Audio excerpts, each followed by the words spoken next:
Good morning students, plus 2 math. आज का हमारा टॉपिक है ट्रांसपोज ऑफ ए मैट्रिक्स, यानी किसी मैट्रिक्स का ट्रांसपोज लेना। तो सबसे पहले तो आपको ट्रांसपोज का मीनिंग पता होना चाहिए। ट्रांसपोज का मीनिंग क्या है? Exchange of rose and columns. Exchange मतलब इंटरचेंज कर देना। एक्सचेंज करते हैं या इंटरचेंज करते हैं हम, रो को कॉलम में बदल दे, कॉलम को रो में बदल दे। मतलब जैसे अगर कोई मैट्रिक्स है वो ए आई जे टाइप की है, तो जो उसका जैसे ए नाम की मैट्रिक्स इस टाइप की है, तो अगर उसका ट्रांसपोज ले हम, क्या बन जाएगी? वही मैट्रिक्स बन जाएगी ए ऑफ जे आई टाइप, यानी रो है जितनी वो कॉलम बन जाएगी, कॉलम वाले क्या बन जाएंगे? रो।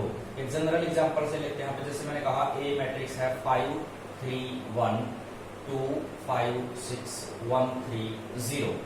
अगर मैं कहूँ आपको फाइंड ए ट्रांसपोज, तो आपको मतलब क्या है कि जैसे फर्स्ट रो को फर्स्ट कॉलम बना दो, यानी जो हॉरिजॉन्टल लाइन है उनको वर्टिकल बना दो और जो वर्टिकल लाइन है उनको हॉरिजॉन्टल बना दो। जैसे 5 3 1 तो कैसे आ जाएगा? 5 3 1 2 5 6 2 5 6 1 3 0 1 3 और 0। डायगोनल एलिमेंट सेम रहेंगे, बाकी एलिमेंट इंटरचेंज हो जाएंगे। जैसे A1 2 वाला एलिमेंट हो क्या बन जाएगा? A2 1 इंटरचेंज हो जाएंगे। पहली रो है सेकंड कॉलम, तो सेकंड रो बन जाएगी, फर्स्ट कॉलम बन जाएगा। बाकी आपको कुछ नहीं करना है, सिर्फ यही बिल्कुल आसान टॉपिक है, बहुत ही ज्यादा आसान। अब इसके बाद अपने पास है ट्रांसपोज के हिसाब से मैट्रिक्स दो प्रकार की होती है। दो सिचुएशन आएंगे। अगर ए ट्रांसपोज है वो अगर ए के बराबर ही आ जाए, या फिर ए का ट्रांसपोज माइनस ऑफ ए आ जाए। इस प्रकार की मैट्रिक्स को बोलते हैं सिमेट्रिक मैट्रिक्स।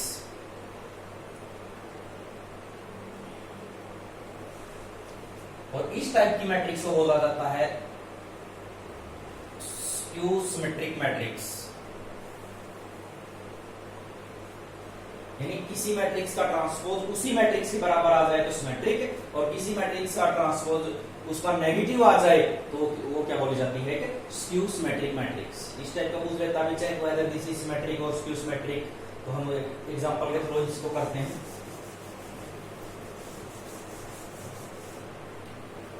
जैसे मेरे को एक मैट्रिक्स दे रखिए 2 3 5 2 2 1 1 0 0। ये मेरे को एक मैट्रिक्स दी हुई है। अगर मैं इसमें ए ट्रांसपोज निकालूं, मैंने इसका ए ट्रांसपोज निकाला, क्या बन गया? 2 2 1 2 3 0 2 3 0 1 0 5 1 0। देखिए सेम मैट्रिक्स वही आ गई ना। ट्रांसपोज लेने के बाद भी कोई फर्क नहीं पड़ा, ये आ गया वापस से। तो ये जो मैट्रिक्स है ये क्या है? Symmetric matrix. कौन सी मैट्रिक्स है? Symmetric matrix. अब चलिए स्क्यू सिमेट्रिक के। स्क्यू सिमेट्रिक की सबसे बड़ी पहचान क्या होती है? उसके डायगोनल एलिमेंट क्या होते हैं? 0। जैसे मेरे को ए मैट्रिक्स दी हुई है, उसके जो डायगोनल एलिमेंट हैं वो श्योर 0 है, भाई वो 0 होंगे ही होंगे। जैसे ये 5 हो गया, यहाँ पे मैंने -5 लिख दिया, यहाँ पे 3 लिख दिया, यहाँ पे -3 लिख दिया, यहाँ पे -1 लिख दिया, यहाँ पे 1 लिख दिया। अब इस मैट्रिक्स में देखिए, अगर मैं इस मैट्रिक्स का ट्रांसपोज निकालूं, ए ट्रांसपोज निकालूं, तो मेरे पास क्या बन गया? 0 5 -1 0 5 -1 5 0 -5 0 3 0 और 3 1 -3 0 1 -3 और 0। अब देखो सेम टाइप की लग रही है ना। मैंने क्या किया, इसमें से नेगेटिव को कॉमन ले लिया, इस मैट्रिक्स में से नेगेटिव को बाहर निकालूंगा, तो यहाँ पे कोई फर्क नहीं। 0 5 -1 -5 0 3 1 -3 0। वही मैट्रिक्स आ गई ना दोबारा से, यानी ए का ट्रांसपोज माइनस ऑफ ए के बराबर बन गया। तो मींस ये जो मैट्रिक्स दी हुई है ये क्या होगी? Skew symmetric matrix. ये क्या होगी? स्क्यू सिमेट्रिक मैट्रिक्स, क्योंकि ए का ट्रांसपोज उसका नेगेटिव है। इसकी सबसे बड़ी पहचान यही होती है, अगर डायगोनल एलिमेंट 0 हैं, अगर बाई चांस यहाँ पे कहीं पे तो ऐसा मिल जाएगा, यहाँ पे 0 ना हो कहीं की जगह, तो उस टाइम तो श्योर है कि वो स्क्यू सिमेट्रिक नहीं होगी। उसके बाद अगर जीरो मिल जाए उसके बाद हम चेक करेंगे, ऐसा नहीं कि जीरो है तो श्योर होगी। अगर यहाँ पे मेरे पास लो, अब ऐसा होता तो स्क्यू सिमेट्रिक नहीं होती, क्योंकि ए का ट्रांसपोज माइनस ओ के बराबर नहीं होता। लेकिन ये श्योर है कि उसके एलिमेंट तीनों क्या होंगे, जीरो। अब एक टाइप का सम है जो 3 नंबर में 4 नंबर में बहुत बार पूछा जाता है, भाई किसी मैट्रिक्स ए को 2 टुकड़ों में कन्वर्ट कीजिए।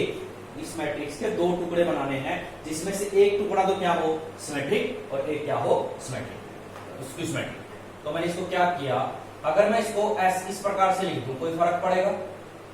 2 से मैंने मल्टीप्लाई कर दिया, 2 से डिवाइड कर दिया। अब क्या किया मैंने, 1/2 इस 2a को मैंने लिख दिया a प्लस a, कोई फर्क नहीं पड़ा। अब इसमें a प्लस a में मैंने क्या किया, a का ट्रांसपोज तो ऐड कर दिया, बाकी चीज मैंने क्या कर दी, अभी कोई फर्क नहीं पड़ेगा। इसको मैंने फिर जनरल वे में लिख दिया, a के अंदर a का ट्रांसपोज जोड़ के, और जो दूसरा पार्ट था उसमें a माइनस a का ट्रांसपोज, कोई फर्क नहीं पड़ा। इनको बस मैंने आगे पीछे लिखा है। तो उसके बाद ये क्या बन गया, इसको अलग लिख लिया मैंने, a प्लस a ट्रांसपोज इस टुकड़े को, और प्लस में 1/2 of a minus a transpose को मैंने अलग से लिख दिया। तो इसको नाम दे देता हूं मैं p मैट्रिक्स, और इसको नाम देता हूं q मैट्रिक्स। यानी कि कोई भी मैट्रिक्स आपको दे रखी है, उसको मैंने 2 पार्ट में बदल दिया, p प्लस q में। जो ये p होगा ये क्या होगा, सिमेट्रिक, और जो q होगा ये क्या होगा, स्क्यू सिमेट्रिक। एक एग्जांपल के थ्रू करते हैं यहाँ पे, जैसे a नाम की मैट्रिक्स दे दी 5 3 1 2, मैं कहता हूं इसको 2 टुकड़ों में कन्वर्ट कीजिए, तो मेरे पास जो p मैट्रिक्स बनेगी वो क्या होगी, 1/2 ऑफ a प्लस में a ट्रांसपोज 1/2। इसको बिल्कुल बाहर ब्रैकेट्स से बाहर रखिए, a 5 3 1 2 प्लस में इसका ट्रांसपोज क्या बन गया, 5 3 1 और बन गया।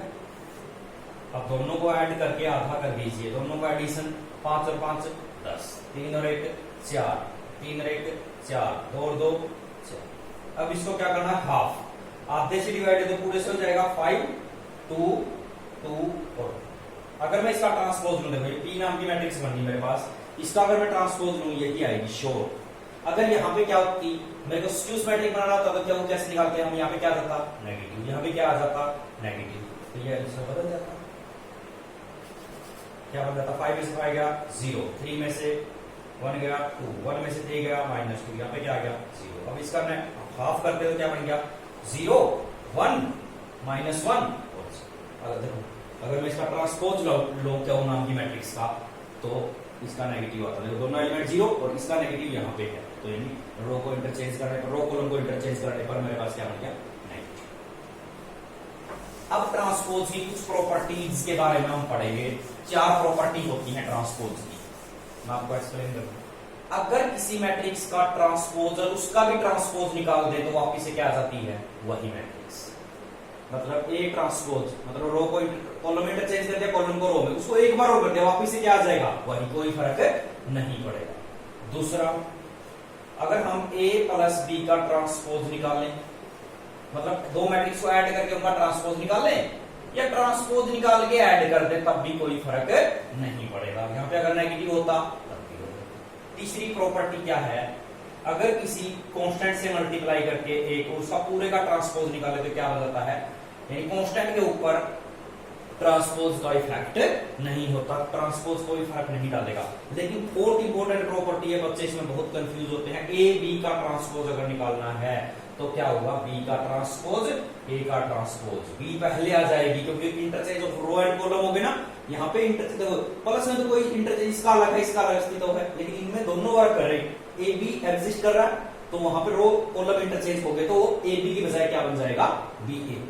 ठीक है, अगर आपको बाई चांस कहीं पे ए ट्रांसपोज दिया हुआ हो, जैसे मैंने इसको ए ट्रांसपोज दे दिया 5 3 1 2, अगर मैं आपसे कहता हूं ए निकालो, तब आप क्या कर दोगे, इसका एक बार और ट्रांसपोज ले लोगे, मींस 5 3 1 और 2, ये क्योंकि इसका मतलब ही वापस क्या होता है ए, तब इसके ऊपर कोई फर्क नहीं पड़ेगा, बिल्कुल सेम वही रहेगा। यानी किसी मैट्रिक्स का ट्रांसपोज वही होता है।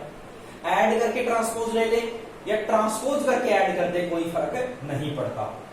इसी प्रकार किसी स्केलर से मल्टीप्लाई करके ट्रांसपोज ले ले या ट्रांसपोज लेके मल्टीप्लाई कर दे, तब भी उसके ऊपर कोई फर्क नहीं। प्रॉपर्टीज का वो सम के अंदर यूज करेगा कि इनको सेटिस्फाई कीजिए कि क्या ये पॉसिबल है। अभी जैसे मैं आपको सम दूंगा कि एक मैट्रिक्स ए है, इन चारों प्रॉपर्टियों का एप्लीकेबल करके देखिए, तब आपको पता चलेगा। इसी प्रकार ये कि दो मैट्रिक्स की प्रोडक्ट लेके ट्रांसपोज ले ले या उनको ट्रांसपोज लेके दोनों का और आपस में इंटरचेंज करके करे, तब भी उसके ऊपर कोई फर्क नहीं पड़ेगा, सेम रहेगी।